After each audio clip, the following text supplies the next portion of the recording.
Madame, Monsieur, bonsoir. Crypto-monnaie au menu de questions éco ce soir.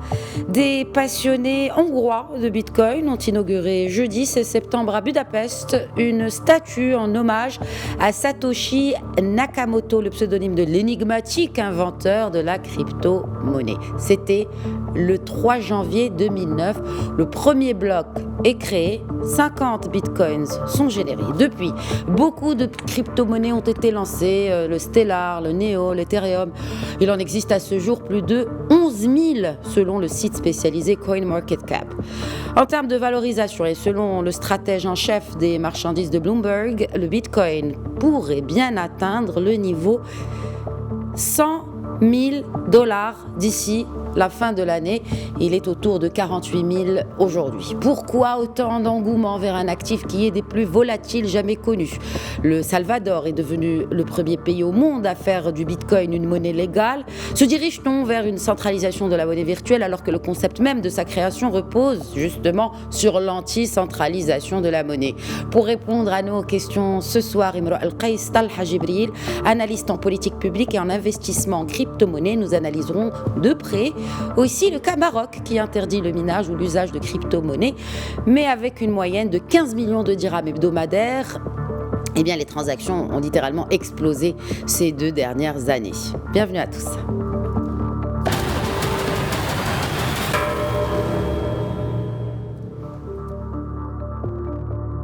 J'ai donc le plaisir d'accueillir depuis Londres Imro El-Qais Talha Jibril, analyste en politique publique et en investissement en crypto-monnaie. Bonsoir Imro El-Qais Talha Jibril, merci d'être avec nous. Merci beaucoup Khadija, ça me fait plaisir d'être avec vous aujourd'hui. Largement partagé. Donc, monnaie virtuelle, si on parlait un peu pédagogie pour commencer, ou peut-être même histoire, parlez-nous de l'origine et des raisons, n'est-ce pas, de la création même, pour après parler bien sûr des raisons de succès, de la création de ces crypto-monnaies. Si on commence par ce qu'on appelle dans le jargon la grand-mère des crypto-monnaies, le Bitcoin. Bitcoin est sorti en 2009. Le premier papier a été écrit en 2008 dans les sphères ce qu'on appelle des cyberpunks. Et à l'époque, c'est venu comme une sorte de contre-révolution par rapport à ce qui s'est passé au niveau de la crise financière de 2008-2009. L'idée étant que le gouvernement était perçu comme étant un mauvais acteur au niveau de ses politiques financières et monétaires. Donc Satoshi Nakamoto, bien sûr, cette personne, on ne sait pas si c'est une personne ou un groupe de personnes, a créé justement, a publié le white paper de Bitcoin et qui a lancé la première transaction à cette époque-là. Donc si je devais justement expliquer le Bitcoin, c'est une technologie qui se base sur la blockchain. La blockchain étant une sorte, pour être très très simpliste, une sorte de base de données décentralisée où la copie de toutes les transactions est distribuée au niveau de tous les serveurs ou tous les PC qui valident ces transactions, ce qu'on appelle le mining. Bien sûr, le mining consomme beaucoup d'énergie, tel que vous soyez. Maintenant, c'est quelque chose qui nous parle beaucoup. Et décrié par les écologistes, justement, parce qu'ils consomment beaucoup d'énergie. Oui, ça consomme beaucoup d'énergie parce que ces ordinateurs et ces serveurs doivent faire des computations cryptographiques et c'est les serveurs qui peuvent en arriver, on va dire, qui peuvent résoudre le problème cryptographique en premier, qui arrivent à recevoir des récompenses en Bitcoin. Donc cette compétition fait que la consommation d'énergie est très grande. N'empêche, il y a maintenant de nouvelles crypto-monnaies, notamment la nouvelle version d'Ethereum, qui sont basées sur ce qu'on appelle le proof of stake, et qui est par contre très largement moins consommante d'énergie. Alors, dites-moi, pourquoi autant de succès pour cette valeur qui reste quand même très très volatile? Pourquoi une telle popularité? Alors, il y a plusieurs facteurs, on va dire, fondamentaux et structurels. Il y a le facteur, en fait, le fait que c'est une monnaie dont il y a 21 millions d'unités. Donc, ce qui en fait, ça en fait un actif très très rare. Ça veut dire que c'est beaucoup plus rare que l'or même ou toute autre commodité. Donc il n'y aura jamais de plus de 21 millions de bitcoins créés. Et effectivement, c'est un réseau qui ne peut pas être hacké et qui est complètement décentralisé. Donc on a enlevé le besoin de la confiance au niveau de tout ce qui est transactions financières.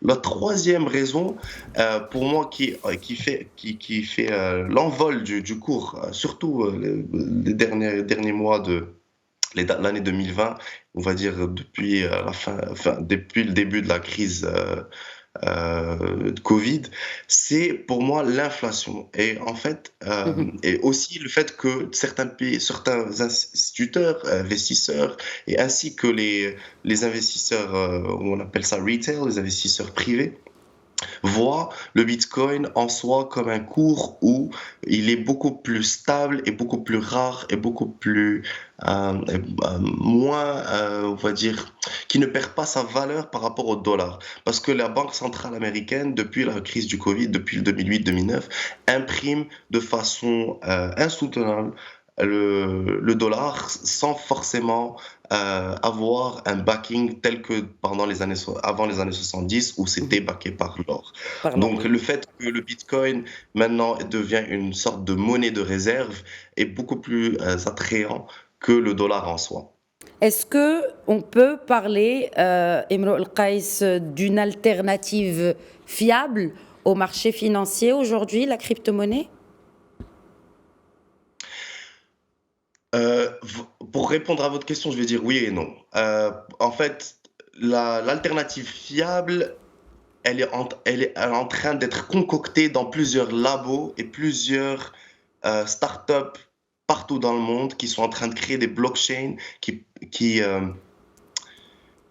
qui sont en train de créer, on va dire, ce qu'on appelle de DeFi, Decentralized Finance, ou la finance décentralisée, sous des organisations qu'on appelle des DAO, so Decentralized Autonomous Organizations, donc des organisations autonomes et décentralisées, Mhm. où c'est les personnes qui participent dans ces organisations qui votent par rapport au consensus. Donc, disons qu'on est si je devais comparer ça par rapport à Internet, on est au début des années 90 d'Internet.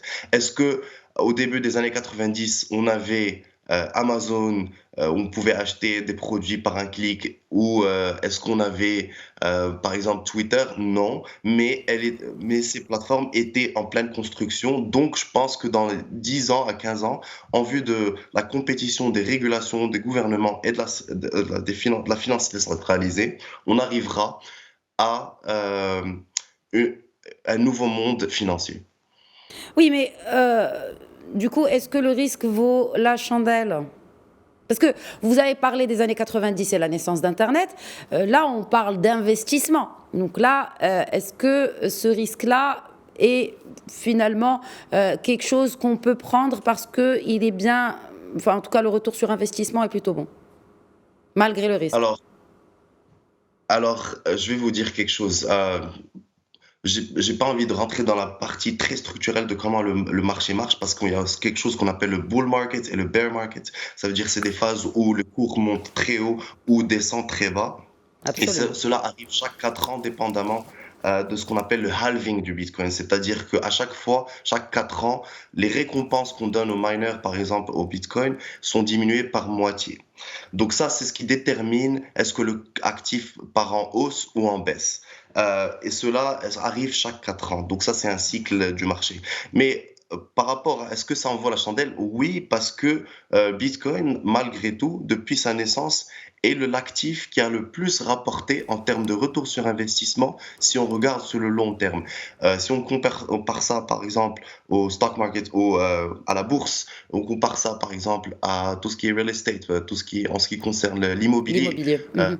tout autre type d'actifs n'ont pas pu rapporter autant que le Bitcoin ou autres crypto-monnaies pendant ces 10 dernières années. Donc, malgré le fait que c'est très volatile, le retour sur investissement est énorme et je peux vous On parle de prédire que combien? ça va On parle de continuer. combien? Parce que vu que vous êtes analyste et aussi consultant en termes d'investissement en crypto-monnaie, on parle de ROI ou de retour sur investissement de combien en parlant de Bitcoin, Imro El Kais? On parle dans plus de 10 000%. Ok. Il n'y a rien depuis 2010 qui a rapporté autant. Vous aurez investi 100 dollars en Bitcoin en 2009, vous serez littéralement un millionnaire maintenant. Très bien. Bon, alors, comment devenir millionnaire? Comment ça marche?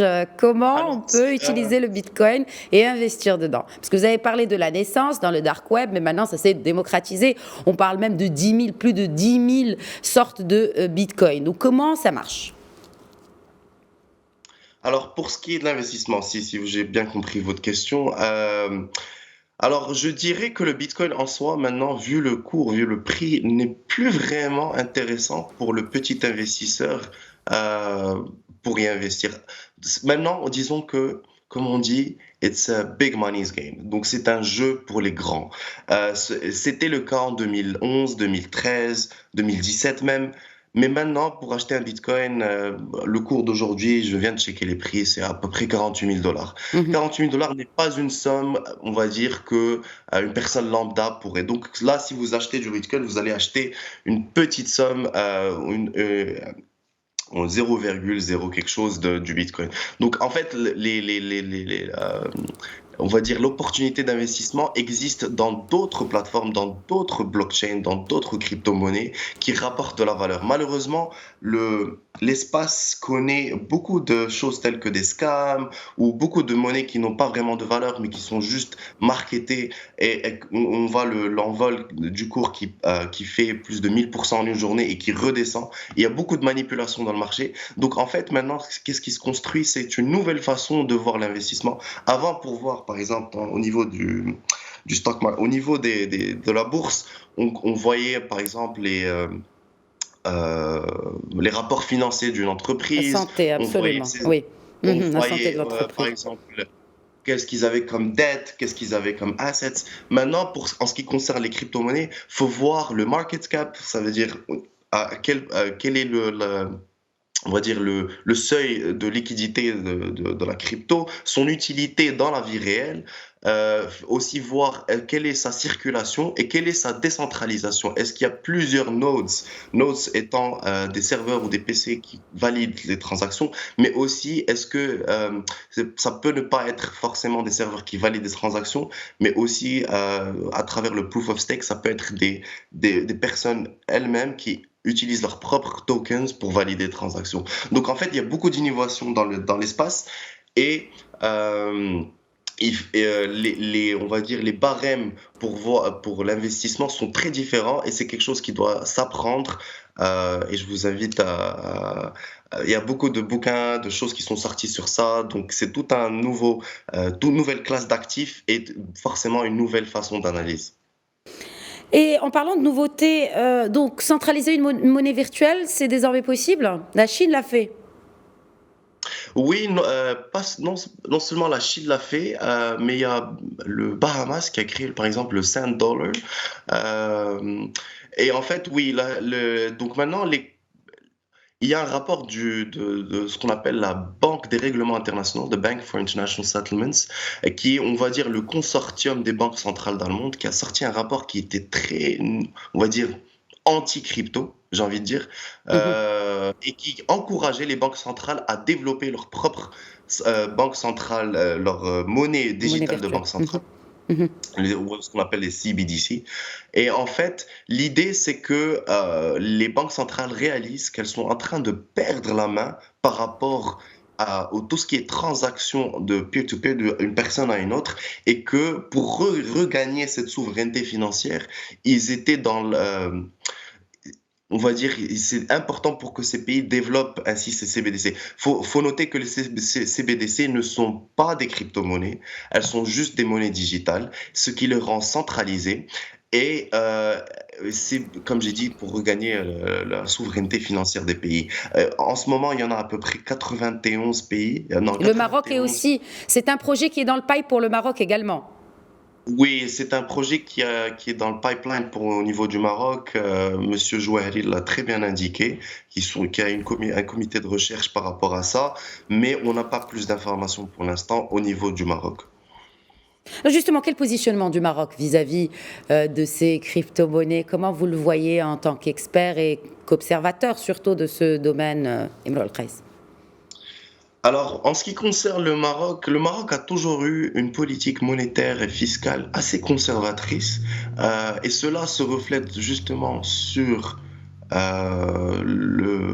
comment le Maroc a réagi par rapport au Bitcoin. Donc, pour l'instant, tout ce qui existe au Maroc par rapport à ça, c'est une interdiction claire d'utilisation de l'actif et dire comme quoi le Bitcoin ou toute autre crypto-monnaie n'est que spéculation pour l'instant. Et ça date d'un circulaire de 2017, l'Office d'échange. Par contre, on voit quelques signaux, par exemple le fait que le Maroc ait voulu développer les farms de mining, par exemple dans le sud du Maroc, Dakhla, en donnant des contrats d'éoliennes à des entreprises américaines qui veulent miner là-bas, en vue du coût énergétique très bas. Donc on sent qu'il y a une sorte d'ambiguïté, d'une observation, ce qu'on peut appeler a wait and see approach. On attend de voir qu'est-ce qui va se passer, quelle serait la meilleure façon de développer le CBDC. Mais je pense que pour l'instant, le Maroc ne compte pas libéraliser toutes les crypto-monnaies ou le Bitcoin dans le pays, malgré le fait que les Marocains utilisent de plus en plus ces actifs et Mhm. investissent de plus en plus ces actifs, et que le Maroc n'a aucun moyen au final euh, de De les stopper on va dire, peut-être? de les stopper ou de interdire d'une façon pratique l'utilisation des monnaies, parce que ça reste quand même des échanges d'une personne à une autre et qui n'ont aucun intermédiaire, que ça soit bancaire ou gouvernemental. Oui, alors, bon, alors, si on parle bien sûr d'autres risques, on parle ici de risques, eh bien, de financement d'activités illicites, notamment du terrorisme. Ce sont parmi les arguments qu'on avance, n'est-ce pas, par rapport à l'utilisation de ces crypto-monnaies. Mais il y a aussi des utilisations plutôt positives et qui devraient améliorer, voire même le processus administratif dans notre pays. Alors, ok, bon, je vais déjà parler de la première chose dont vous avez dit. Le financement d'activités terroristes, etc. Cela existe bien avant les crypto-monnaies. Ce n'est pas quelque chose que les crypto-monnaies ont, on va dire, euh, encouragé fois 1000. Elles ont certainement facilité les choses. Il y a certaines crypto-monnaies comme Monero, par exemple, qui est très basée sur l'anonymat. Donc, il est impossible de traquer, de savoir qui a fait la transaction et qui a reçu. Par contre, euh, alors, les cryptes, en fait, ce qui est intéressant et qui est d'ailleurs, qui est, je pense, une très grande menace par rapport aux banques marocaines, c'est tout ce qui est de finances décentralisées. Par exemple, si je vous dis que certaines crypto-monnaies ou crypto-plateformes offrent maintenant des taux d'intérêt allant de 10 à 100%, et je parle de quotidiennement. Comment est-ce qu'une banque marocaine avec un taux à moins d'1%, ou voire même 2%, disons que là, c'est une banque très généreuse.